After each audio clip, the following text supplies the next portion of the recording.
Mom, where's Dad?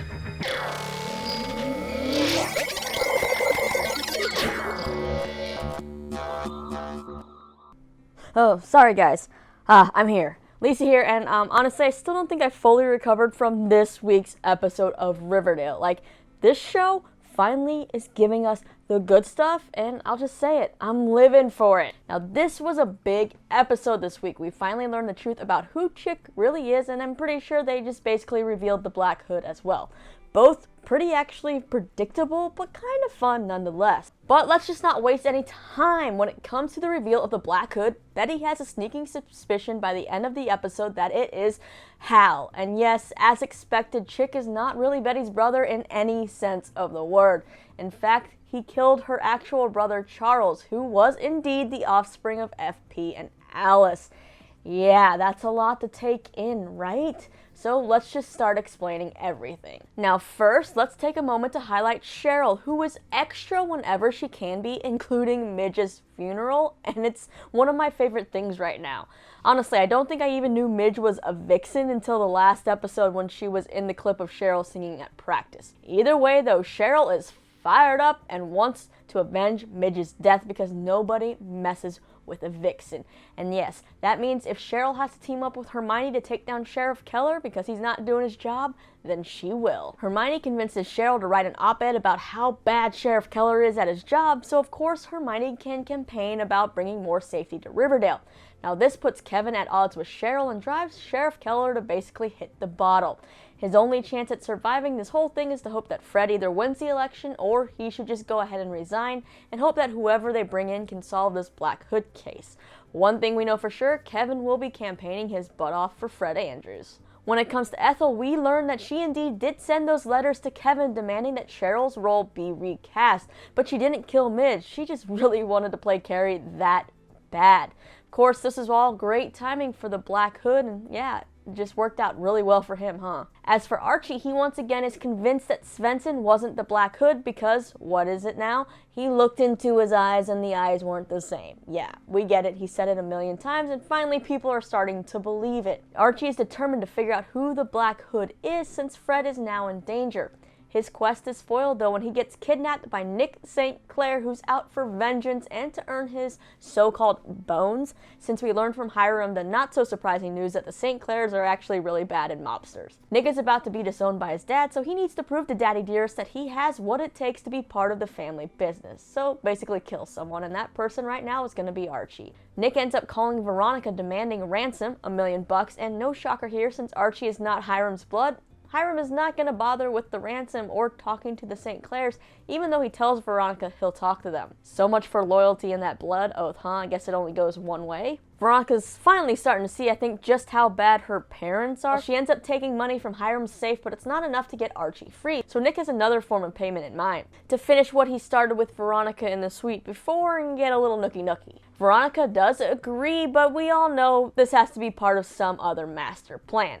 And Nick, being the skis that he is, sets up a live stream for Archie to watch before he plans to kill Archie. Now Archie manages to figure out, hey, I'm sitting on a platform, my chair rocks back and forth, I can just kick myself off this platform. So he finally does it and breaks himself free, and then runs like Forrest Gump to Nick's suite and opens the door just in time to find Veronica standing over a drugged out Nick. Yep, Veronica doesn't need a hero, she can kick some major ass herself, and in fact, she decided to roofie Nick, and she decides, hey, you know what we should do? Let's hold Nick for ransom. Oh, how the tables have turned. Yep, they end up getting a cool $1 million from the St. Clairs, and Veronica also learns that, well, Hiram is still the worst and that he actually never called the St. Clairs and they had no idea about this whole Archie ransom thing. All this talk about earning your bones, though, has Archie thinking, and he asks Hiram if he would end up earning his bones if he brought the Black Hood and killed him. Hiram says yes, and that whatever he can do to help Archie on his quest, consider it done. Can't wait now to see how Hiram uses this against Archie because he was very, on top of it and did not hesitate to say, yeah, Archie, go after this Black Hood. Is Hiram maybe working with the Black Hood somehow? Well, now let's move on to this Black Hood and Chic drama. Jughead thinks Chic could be the Black Hood, but Betty just doesn't see his motive. Eventually, Betty comes around and she and Jughead head to Sisters of Quiet Mercy to try to find out if Chic and Svensson were ever there at the same time, since Svensson used to be their groundskeeper. They refused access to Charles's files at first, but after Betty throws the "you held my cousin hostage" and tried to give her gay conversion therapy, "I'll bring the FBI after you," yeah, you can bet that they are giving her access to all the files, and they discover that the file for Charles Smith, the pictures look a little fishy and look nothing like Chic. But they do learn that Charles and Svensson did overlap for a few years at their time at Sisters of Quiet Mercy. Now when they return home, Chic is there and Betty shows Alice the picture of the real Charles and demands answers. And of course, Chic keeps up his, creepy act. And yeah, Betty's not buying that, so Chic ends up grabbing a knife, slashing Alice's hand while trying to go for Jughead. Thankfully, Betty's very handy with the rolling pin and knocks him the F out. They tie Chic up, and Chic says he never really did say that he was Charles. He just liked to go by Chic. He does finally confess, though, saying that he knew Charles and that Charles was a junkie who did knock on the Cooper's door once, but was turned away, so he ended up going on a bender and overdosed on Jingle Jangle. This revelation causes Alice to break down, and she tells Betty that it's true. The boy in the picture did knock on the door once, and she turned him away, and now she feels responsible for his death. She killed her own son, and now she feels like she must be punished for it. She then heads over to FP's trailer, where she fills him in on everything and lets him know that Charles was indeed his son. And all I can say is, this scene just makes me have an even bigger crush on FP. Like, the way he didn't get mad, he comforted Alice through everything. Like, I really need a mix of Fred and FP somewhere in my life. Now, as Jughead tries to get answers from Chic, Betty's phone plays that eerie lollipop ringtone we haven't heard in a while, and you know who's calling?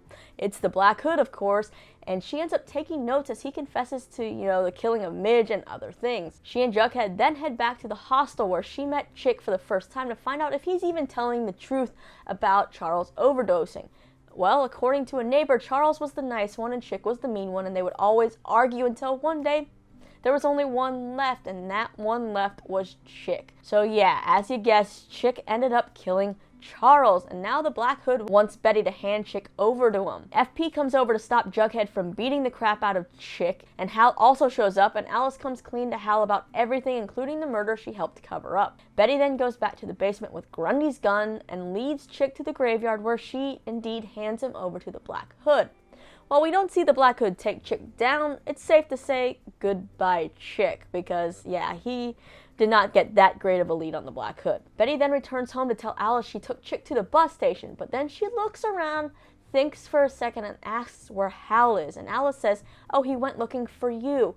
And yes, that's the moment when Betty starts putting two and two together, that maybe her dear old dad is not who he says he is, but is the Black Hood. And that, wraps up the main events of this week's episode. So here's my beef with this Chic and Black Hood reveal.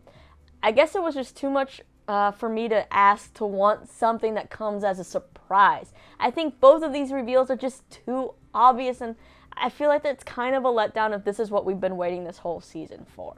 Like, I feel like it was very highly likely that Chic was an imposter from the get-go, and already from the beginning, so many people thought Hal was the Black Hood.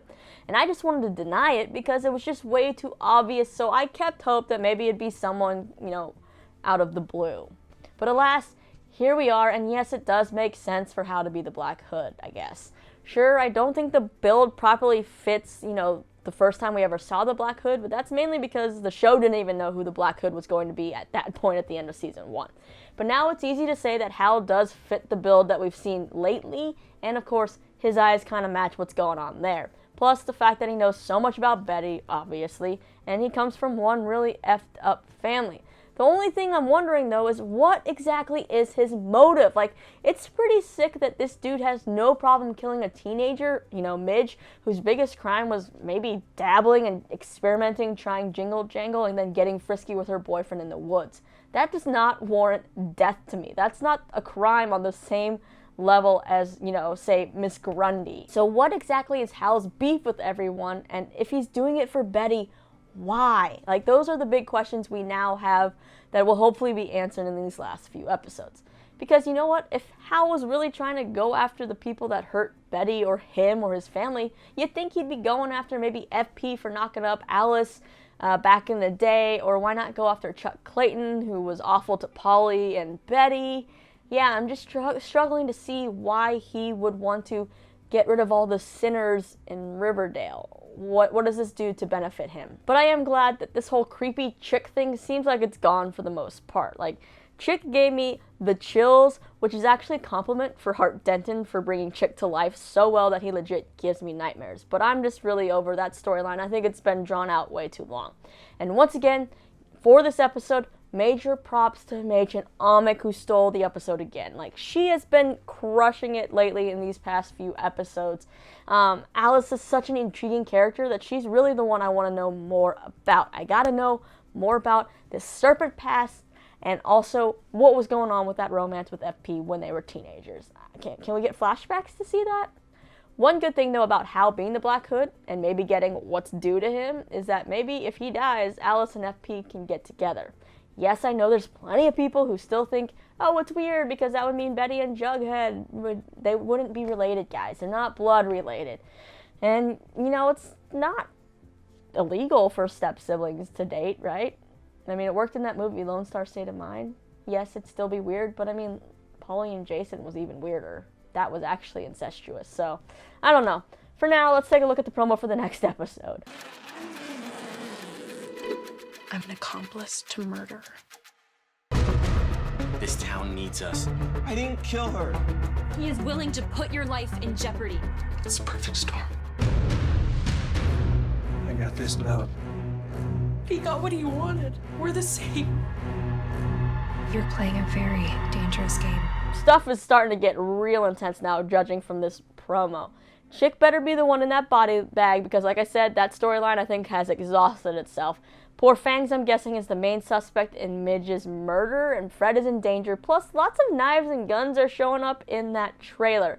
I'm starting to get the feeling that not everyone's going to come out of this season alive. We've already had a couple deaths, but hopefully all our beloved characters make it out, except for maybe Hal if he's the Black Hood. Now it's time for you to hit the comments down below. Do you think that Hal is 100% the Black Hood? If so, what do you think his motives are? And what's next for this whole Archie Hiram deal? Well, Archie, why does he still work for him if Hiram didn't even want to go to bat to save Archie? I don't know, but sound off in the comments and let me know all your thoughts and theories, and then you can check out more of my videos right over here. If you like what you see, be sure to hit that subscribe and thumbs up. My name's Lisa.